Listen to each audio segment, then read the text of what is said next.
If at first glance you thought this was a Bentley, don't worry, it happens all the time. You see, when people get a little closer and realise that this is in fact not the badge of that uber luxurious British mark, their next question is, well, what is it? That. This is a Genesis GV70 and I've lived with this midsize SUV for the past 3 months. And I can't believe how many people still don't know about this car brand.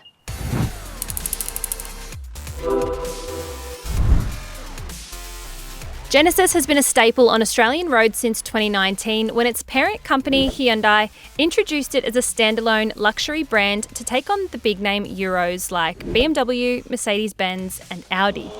In the last few years, it's been outsold by rival models from all 3 of those brands, plus the Lexus NX, with Genesis selling around 1,000 GV70s annually. Anecdotally, it seems like a lot of people still don't know who Genesis is, and some of the ones that do think it's just a Hyundai with a bit of makeup on. Even still, the GV70 is the brand's best seller here, and in late 2024, it got a facelift. That saw the base rear-wheel drive variant dropped in favour of an all-wheel drive only lineup. As a result, the Advanced variant you see here is the new entry point into the range. It's priced from just under $80,000, but you can spend as much as $100,000 on a GV70 depending on which grade you go for. You can also option this matte paint for about $2,000 and I love it. Personally, I'd definitely be optioning one of the 4 matte options. Probably the blue, I reckon that's a bit more chic, but yeah, I don't know why people don't opt for matte paint options more. I mean, they're not that hard to take care of, and how many people do you see getting around with matte paint? I don't know, be different, be bold. Genesis covers the GV70 with a 5-year unlimited kilometre warranty and offers free servicing over the same period, which is a good deal. You also get 5 years complimentary access to its Connected Services app, which brings features like remote locking and unlocking, a surround view snapshot of the vehicle's surroundings, real-time data and more. You can make your own mind up about styling, but I really like the GV70. Last year's update came with refreshed bumpers, headlights, a new grille and new wheel designs. And inside, which I'll show you soon, there's a huge panoramic display. Overall, I think it looks really handsome and high-end. And I know I said I love the matte paint, but it is a little high maintenance in that you've got to wash it a little bit more frequently.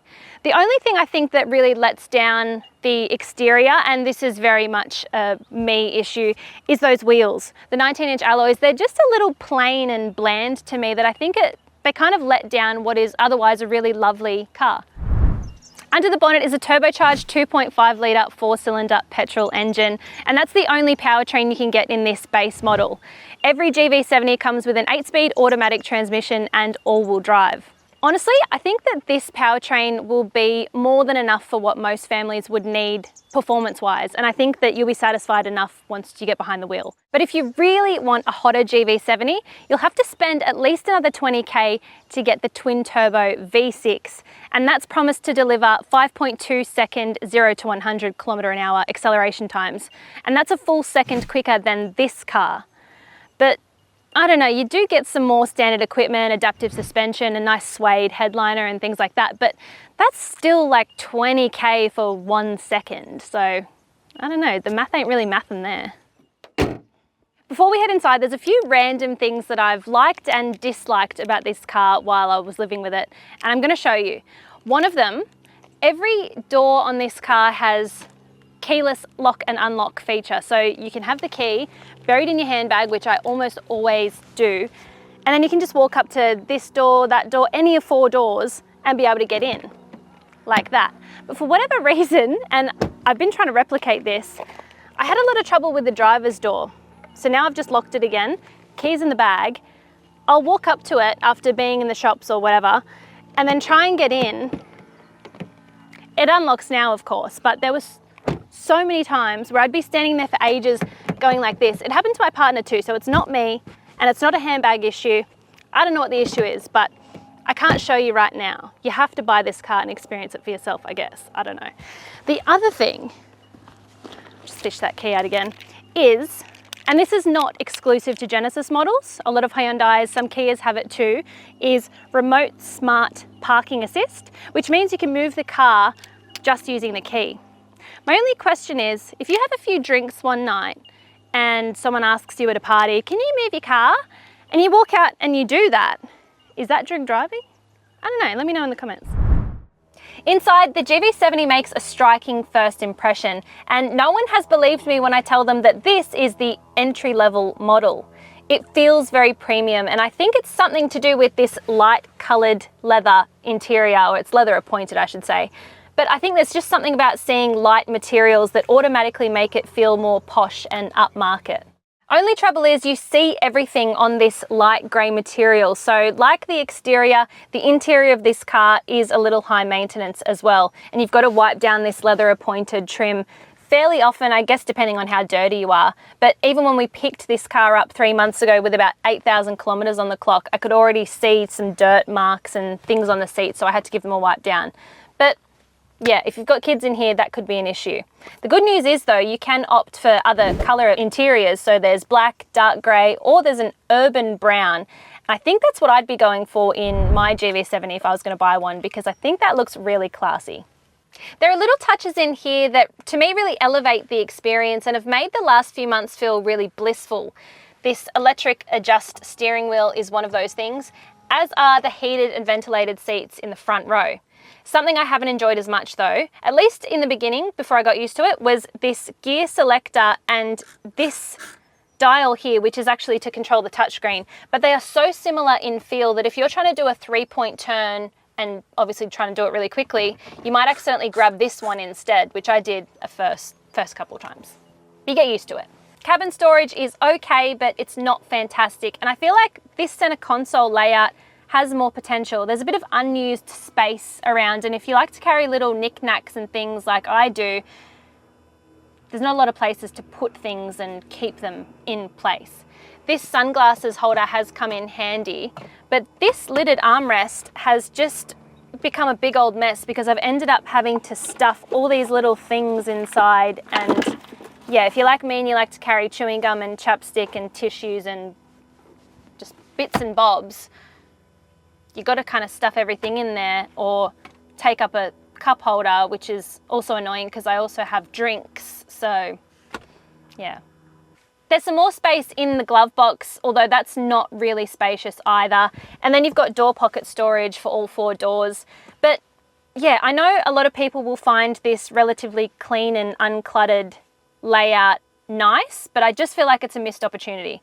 I also found myself storing a lot of things on this wireless phone charging pad, like keys and other things that aren't a phone to charge, because I had my phone holder here as well, so I didn't really need to have the phone here.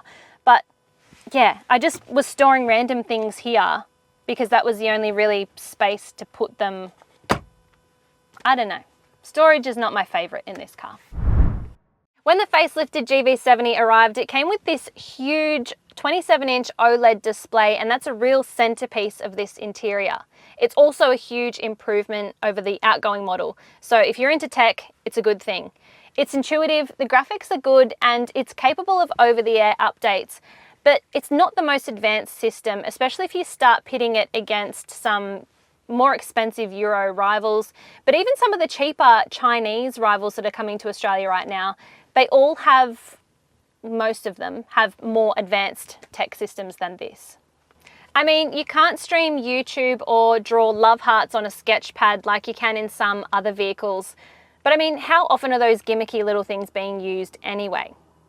I do like that you've got sounds of nature like you get in some other Hyundai and Kia models, but these are some different ones than what I remember featuring in some of those cars. So I'm not sure if these are updated or whether they are different to what you would get in a Hyundai, for example.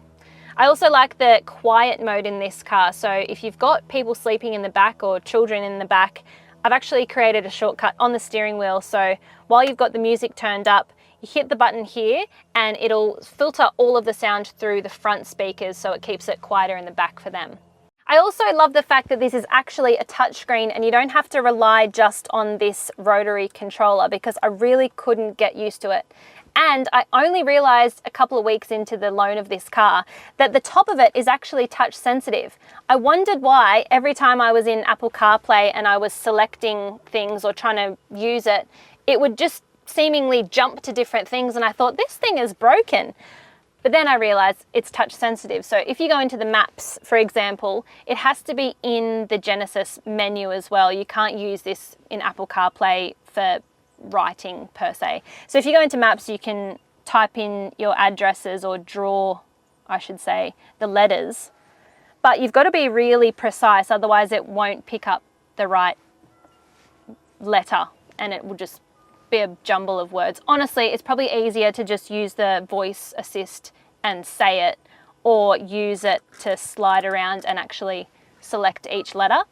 When you're in Apple CarPlay as well, it doesn't work. But what I mean by selecting different things is, maybe I'm just heavy-handed, but there was a few times there where I'd be trying to select something and then all of a sudden it would be jumping into a different menu and calling someone that I haven't spoken to in about 10 years, and it's just very awkward. Overall, the GV70's infotainment unit is smart enough to do what most families would require, and it's been easy to live with.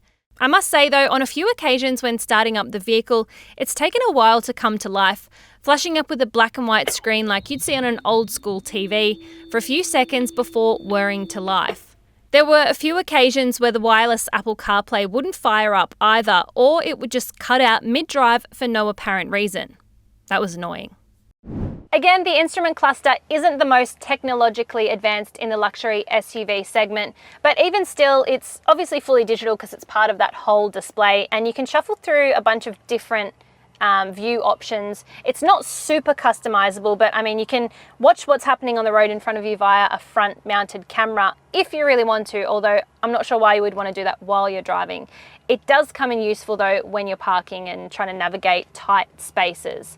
But yeah, overall, it's not a hugely advanced sort of setup, but there is enough customizability in there for, yeah, I think what most people would want or need. When it comes to reversing, the camera system on this thing is epic. There's a 360-degree camera you can quickly access via this button on the center console, which I've actually used a few times when parking and navigating tight drive-thrus. Another nifty feature you really only appreciate at night, the GV70 projects reverse light markings onto the ground to help visualize the space behind you when backing up in the dark. I guess it would also warn pedestrians. When the facelifted GV70 arrived last year, it came fitted with even more smarts and driver aids, and the base version you see here doesn't miss out on any of the important gear.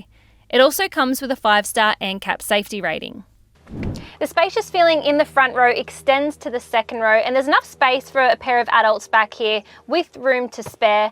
I'm 166 centimeters tall and I've got plenty of room to stretch out. I like that the 60/40 split fold seats, they have about 5 stages of recline on them, so you can lay back and relax. My parents have been back here and been quite happy with the space. I've had 2 dogs back here too, not at the same time as my parents. Plus they've been confined to a pet hammock, so they haven't been able to feel the leather appointed trim on their paws. But yeah, nonetheless, it is very nice back here.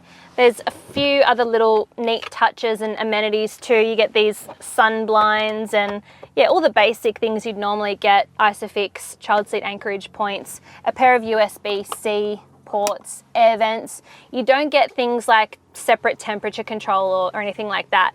You can adjust the rear temperature through the screen up front, but you can't do it if you're sitting in the back here. So that's a little bit, you know, not as good as some luxury SUVs offer, but it's not too bad. Nonetheless, you get these netted map pockets.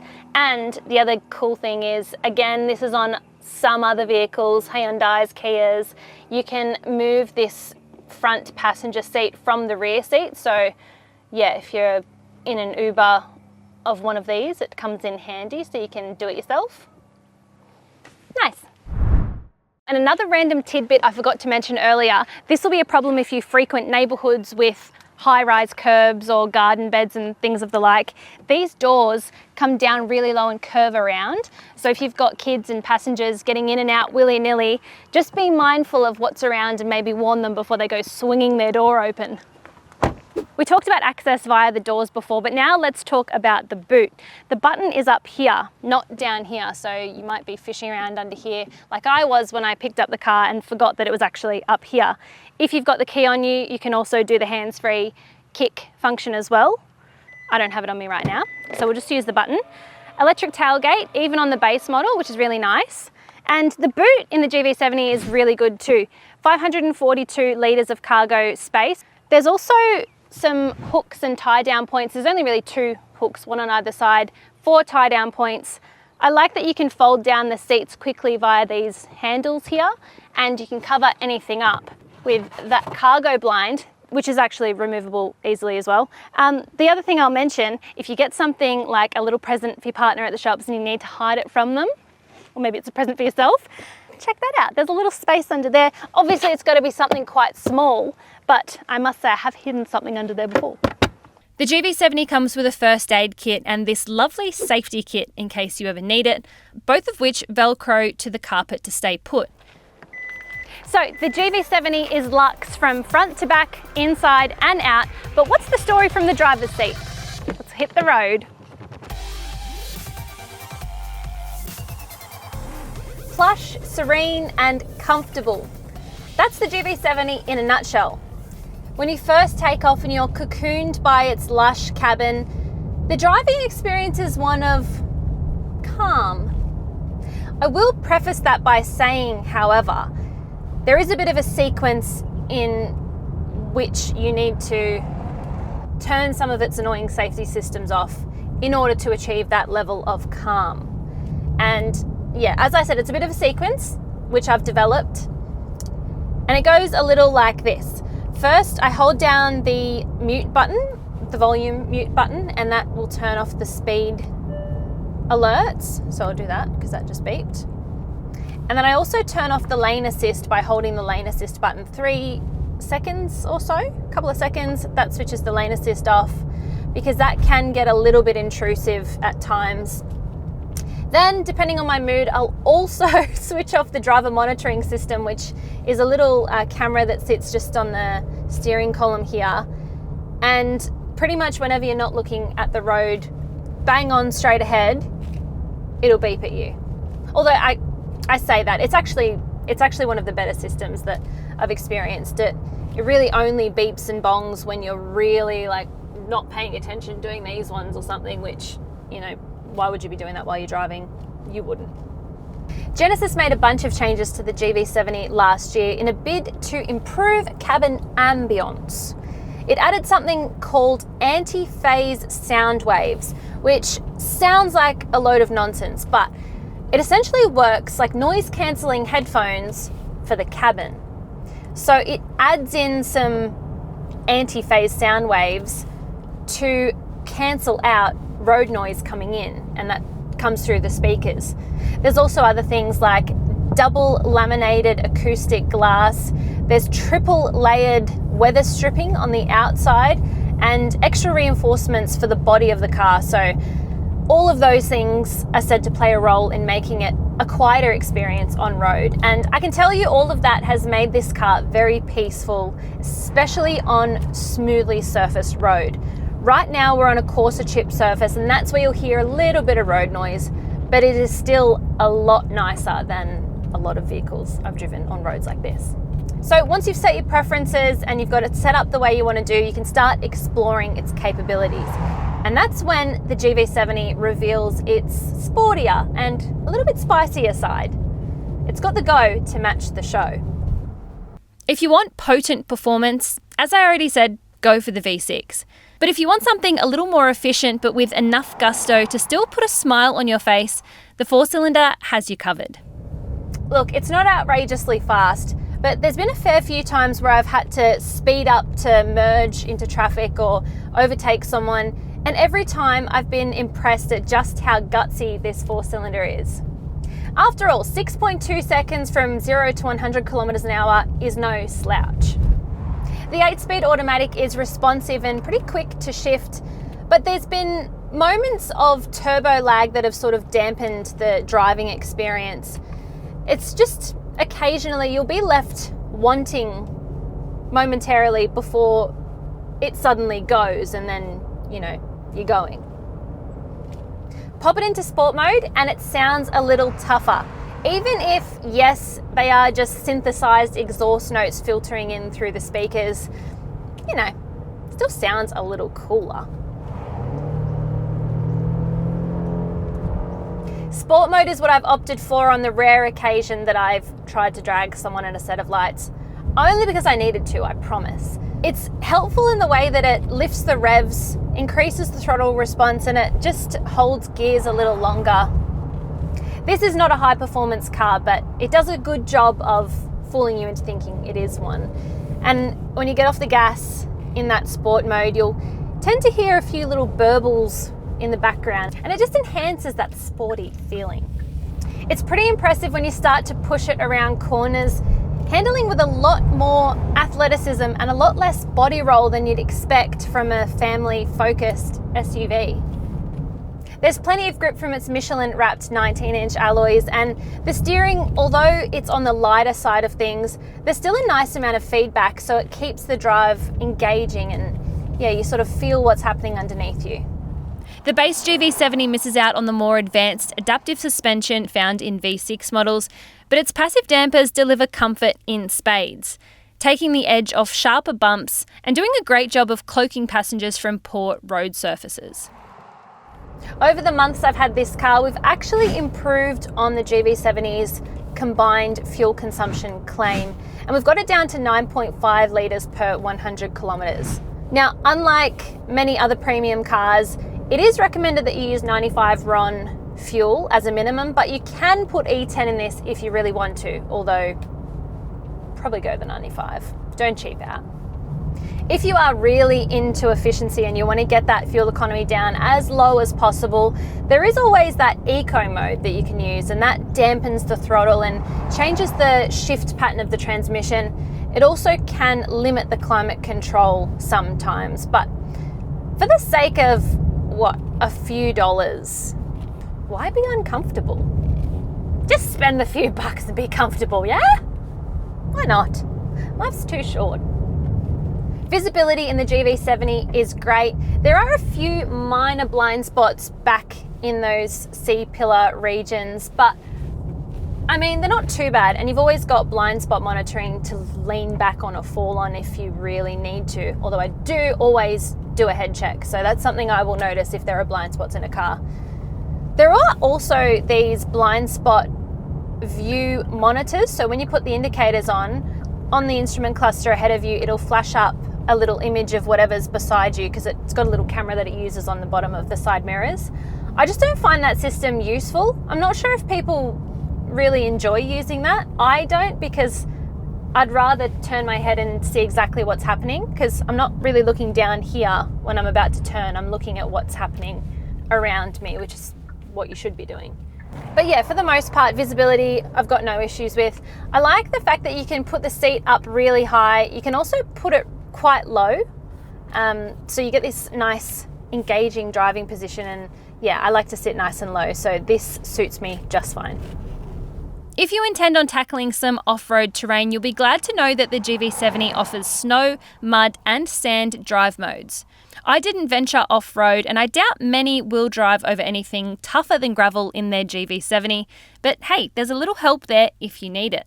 So, the burning question: is this car genuinely enjoyable to live with from the driver's seat?